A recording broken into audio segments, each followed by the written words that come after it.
Eu pensei que aquela casa estava tentando me assustar, mas na terceira noite, eu percebi algo muito pior. Ela estava tentando me mudar por dentro. As paredes não faziam barulho, elas reagiam.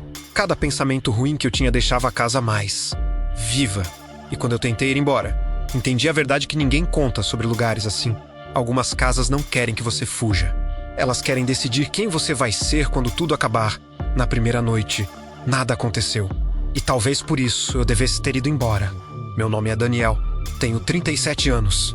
E cheguei naquela casa com a sensação de que estava entrando num lugar onde o mundo tinha parado de fazer perguntas. Depois da morte de Helena, tudo o que eu mais queria era silêncio. Não um silêncio confortável, mas aquele silêncio pesado, quase agressivo, que impede qualquer pensamento de se formar por tempo demais. A casa parecia oferecer exatamente isso. Ela ficava no fim de uma rua sem saída, numa parte antiga da cidade que ninguém parecia ter pressa em lembrar.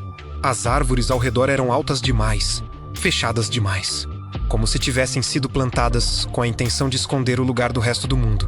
Mesmo durante o dia, a luz chegava fraca, filtrada, doente. O corretor foi rápido, falou pouco, não entrou em detalhes, entregou as chaves e foi embora como alguém que não queria ser associado àquele endereço por mais tempo do que o necessário. O preço era ridiculamente baixo. Eu não perguntei o motivo. Eu precisava de um lugar para desaparecer por um tempo. Naquela primeira noite, dormi na sala. O colchão ainda estava no plástico. As caixas empilhadas nos cantos como testemunhas silenciosas da minha fuga mal disfarçada. Não liguei a televisão. Não coloquei música. Queria sentir o silêncio por inteiro. E ele veio. Não havia barulho algum. Nenhum carro passando, nenhum inseto. Nenhum estalo da madeira. Nada. Um silêncio tão absoluto que parecia artificial, como se alguém tivesse desligado o som do mundo lá fora. Foi então que senti algo estranho. Não ouvi nada, mas senti que o ar respondia a mim. Quando eu respirava fundo, o ambiente parecia acompanhar. Quando eu me mexia no colchão, o silêncio se reorganizava. Não era medo, ainda não. Era uma sensação incômoda de estar sendo considerado, avaliado. Ignorei.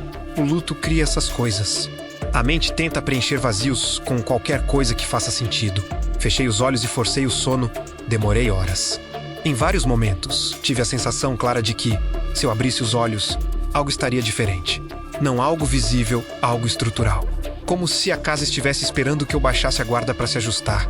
Quando finalmente dormi, sonhei com a Helena. Mas não como nos outros sonhos. Ela não falava, não me acusava. Só me observava em silêncio, com uma expressão neutra demais. Como alguém esperando uma decisão. Acordei com o sol fraco entrando pela janela e uma certeza desconfortável no peito. Aquela casa tinha passado a noite acordada. No dia seguinte, minha irmã Marina apareceu para ajudar com a mudança.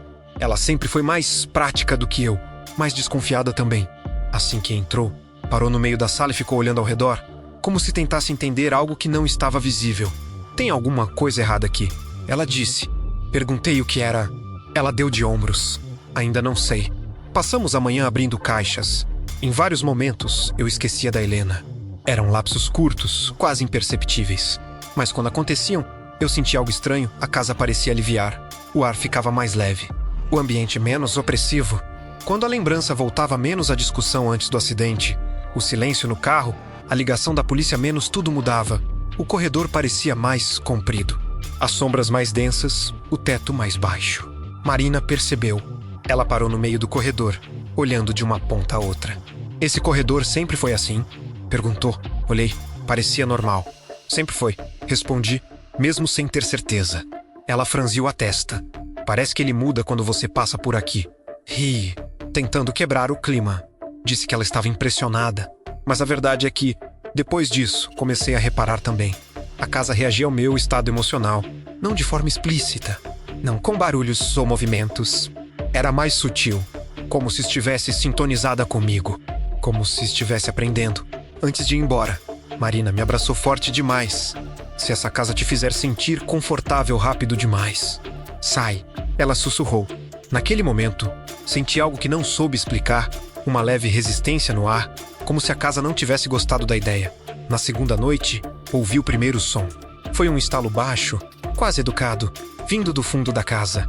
Levantei achando que era madeira velha. Casas antigas fazem isso. Caminhei pelo corredor e vi a porta. Ela era simples, branca, sem maçaneta visível. Eu congelei. Tinha certeza absoluta de que aquela porta não existia antes. Fiquei parado encarando, tentando forçar minha memória a aceitar aquilo. Talvez sempre tivesse estado ali. Talvez eu não tivesse reparado. Mas algo dentro de mim sabia. Aquilo era novo. Não toquei. Voltei para o quarto e passei a noite inteira acordado. O silêncio voltou. Pesado. Proposital. De manhã, fui direto ao corredor. A porta tinha sumido. Passei o dia tentando racionalizar. Estresse, luto, privação de sono, tudo explicável. À noite, Marina voltou para buscar alguns documentos. Estávamos conversando quando o estalo soou novamente. Ela parou de falar. Daniel, você colocou essa porta aí? O frio percorreu minha espinha. Fomos juntos até o corredor. A porta estava lá outra vez. Marina se aproximou, estendeu a mão e recuou.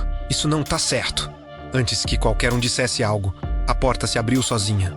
O quarto do outro lado não fazia sentido. Era pequeno demais para existir naquele espaço. As paredes eram escuras, quase úmidas. O ar parecia pesado, difícil de respirar. No centro, havia uma cama. Sobre ela, um casaco da Helena. Minhas pernas falharam. Aquele casaco tinha sido enterrado com ela. Eu mesmo coloquei na caixa. Marina começou a chorar. As paredes tinham marcas de unhas. No espelho, escrito com um dedo: "Você fica quando para de lutar." A porta se fechou. O quarto parecia diminuir. O cansaço veio como uma onda. Uma vontade absurda de sentar, de aceitar, de ficar. A porta se abriu de repente, nos jogando de volta no corredor. O quarto desapareceu, mas a sensação ficou. Marina foi embora naquela noite, tremendo. Essa casa não quer te assustar, ela disse. Ela quer te convencer. Agora estou sozinho. E percebo algo perturbador. Quando penso em ir embora, a casa reage. Quando penso em ficar, ela se acalma. E talvez o verdadeiro terror não seja a casa. Talvez seja o fato de que uma parte de mim não quer mais lutar. E a casa sabe disso.